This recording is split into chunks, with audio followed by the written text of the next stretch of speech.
Você... vamos lá. Família, eu vou dar início aqui. Vou ler uns salmos aqui, amém? Amém. Salmo 42. Como o servo brama pelas correntes das águas, assim suspira minha alma por ti, ó Deus. A minha alma tem sede de Deus, do Deus vivo. Quando entrarei e me apresentarei ante a face de Deus, as minhas lágrimas servem-me de mantimento de dia e de noite, porquanto me dizem constantemente: onde está o teu Deus? Quando me lembro disso, dentro de mim derrama minha alma, pois eu havia ido com a multidão. Fui com eles à casa de Deus com voz de alegria e louvor, com a multidão que festejava. Por que está batida a minha alma? Por que te perturbas em mim? Espera em Deus, pois ainda o louvarei na salvação da sua presença. Amém? Amém. Legal. Família, terapia de prevenção à recaída é o assunto de hoje. Nós temos aí alguns assuntos para colocar em dia, né? Mas vou passar esse conteúdo para vocês, para que a gente possa dar continuidade aí e entender um pouco mais da questão de recaída dentro aqui da comunidade, tá? Dentro aqui da comunidade. Essa questão de recaída dentro da comunidade, a gente vai... Pode sentar aqui, não. A gente vai ter uma visão de quê? Em questão de comportamento aqui dentro. Tá? Em questão de comportamento, não em questão do uso de substância. Tá? Nós sabemos que, posso falar com toda a propriedade, que aqui dentro é observado vários tipos de transtorno, né? Seja ele psiquiátrico ou emocional, né? Nós temos que trabalhar aqui dentro da comunidade a questão emoção, a questão pensamento e, consequentemente, o comportamento. Por que eu tenho esse comportamento? A gente tem que ir a fundo, a gente tem que ter esse entendimento, o porquê eu estou agindo dessa maneira, o porquê eu estou pensando dessa maneira, o porquê eu estou tendo dificuldade em mudar esse comportamento. E, consequentemente, a gente vai tirando essas camadas, tirando é como se fosse uma cebola, volto a dizer, a gente vai tirando camadinha por camadinha e lá no fundo tem um núcleo. A gente chega no porquê de tudo isso.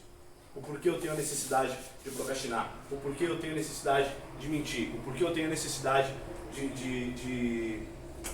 de fazer com que as pessoas aceitem a minha opinião, por que eu tenho dificuldade de partilhar, por que eu tenho dificuldade de expressar o meu sentimento, por que eu tenho dificuldade de ter um contato social, por que eu tenho dificuldade de sair da minha zona de conforto, por que eu tenho dificuldade de lutar contra a minha depressão.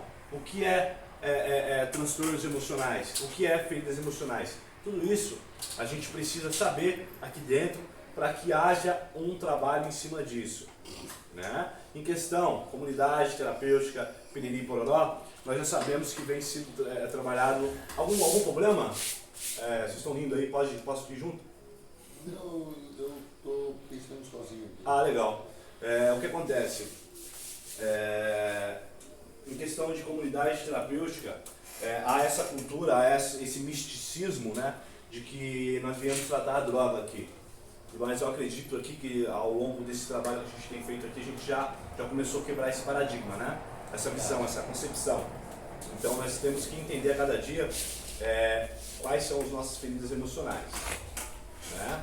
Tem as atividades aí que a gente vai começar a tomar, né? Mas hoje a gente vai falar sobre terapia de prevenção de recaída.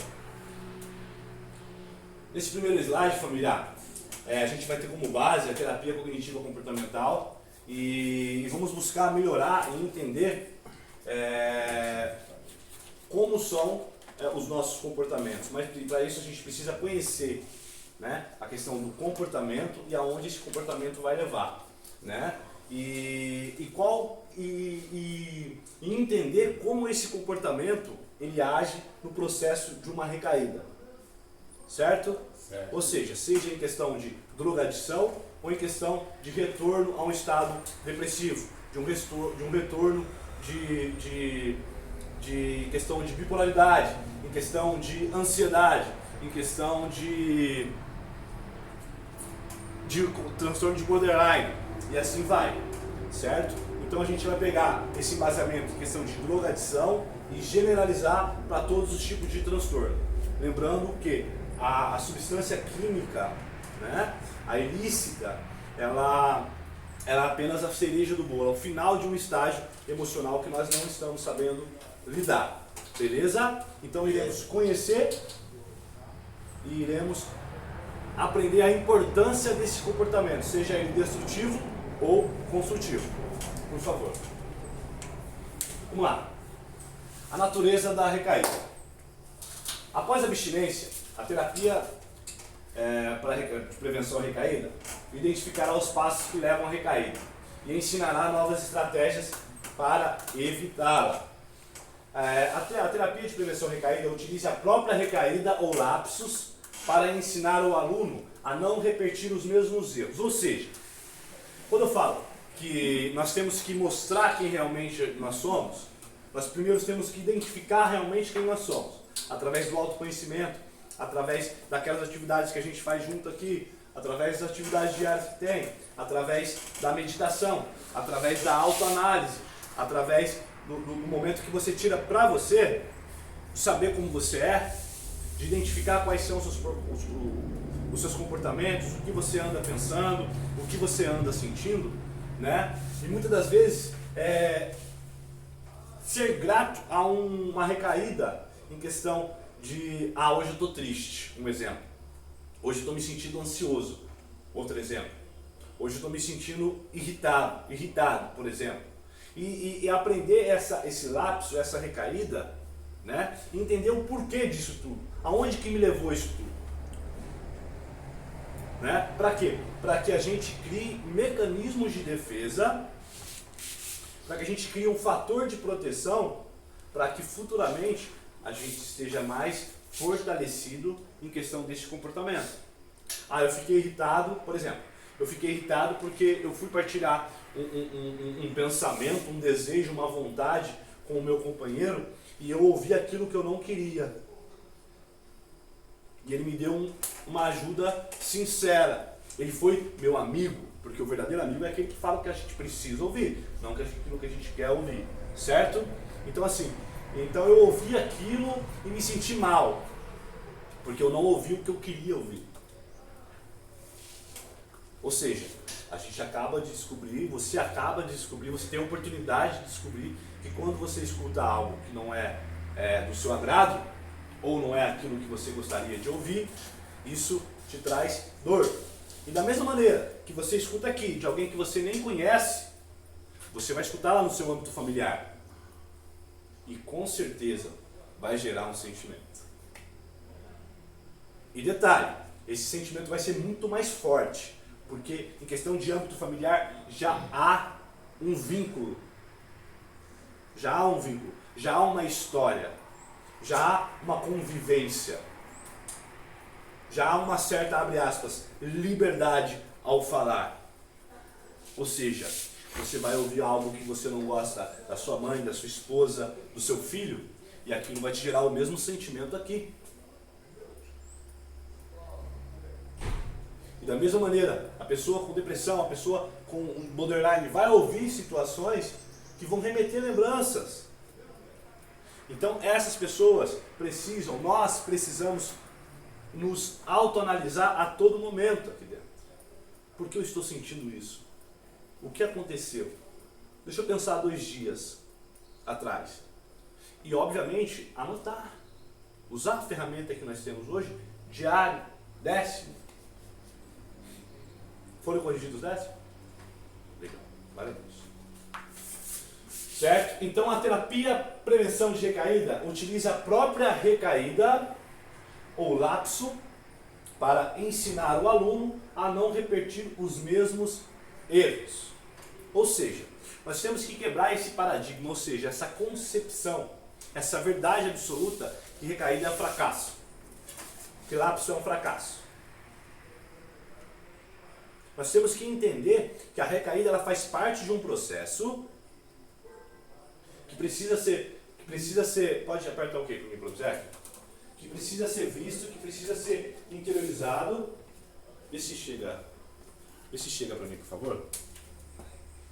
Que precisa ser visto, família. Olha lá, olha lá já.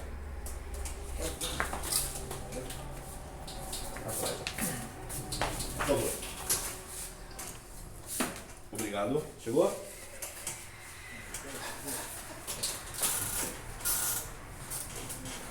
Esse processo ele precisa ser visto, ele precisa ser... Gustavo, qual a diferença da recaída e do lapso? Sabia que havia essa pergunta. Recaída é quando você intensifica o uso, ou seja, você volta no último estado que você estava. Certo? Faz o uso. Exatamente. Ou, não vamos generalizar para outros tipos de transtornos, tá? Por exemplo, uma pessoa ela está 6 meses fazendo um tratamento cognitivo para a depressão. Ela está fazendo suas atividades, ela volta e tudo mais, ela começa a se aceitar naquele âmbito. Aí acontece uma situação, volta vários pensamentos negativos e ela volta para a cama assassina. Da mesma maneira, a questão da droga. A pessoa ela não faz uma resposta de enfrentamento, ou seja, ela não tem um fator de proteção ali, que ela volta ao último estágio. Agora, lapso, desculpa, agora lapso é quando a pessoa ela volta, faz um uso, mas ao mesmo momento ela já retorna. Ela já retorna para a recuperação. Foi um susto. Por exemplo, quem Mesmo fazendo uso? Oi? Mesmo fazendo uso? Mesmo fazendo uso. É isso que a gente tem que quebrar. É esse paradigma, essa concepção. Ah, eu usei uma unidade. Não estou valendo mais nada, vou me internar. Não estou valendo mais nada, já era, perdi. Tudo que eu fiz não valeu a pena. Isso é muito perigoso. Então, se nós começarmos a entender que a recaída em questão de comportamento, Ronaldo, é importante no processo de recuperação, a gente quebra aquele paradigma e não sente, e a gente deixa de sentir aquela sensação de impotência. Afinal, todo mundo erra. igual o comportamento que a pessoa tem de compulsividade muitas vezes por mentira. Exatamente. Ela recaída é o que? Você voltar a mentir frequentemente e não ter uma coisa, pô, não, uma mentira, igual, você teve uma mentirinha aqui no mesmo momento, não, isso foi errado, e parar. Exatamente. Já fazer dependendo até uma reparação. Outra vez você começa a mentir, mentir não tá nem aí, entendeu? Exatamente. Então é uma recaída também não só na substância, mas no seu comportamento. Exatamente. Se você está praticando honestidade, querendo ou não, você vai ter uma coisinha que você vai ter uma mentirinha. Isso No caso, um lapso. natural. Oi? No caso, um lapso. Um lapso. Você tem, cara, mas na mesma hora se auto-perceber, pô, mano. Auto-perceber. Eu fraquejei nisso, vamos se dizer, esse comportamento não é adequado para o estilo de vida que eu quero ter, entendeu? Complementou. É exatamente isso. Questão de comportamento. Então, para desmistificar isso, recaída não é o fim do mundo. É parte do processo. E nós temos que começar a observar essas recaídas aqui dentro. Dentro, em questão de comportamento, em questão de estado emocional. Para quê? Para que a gente possa criar uma proteção ali.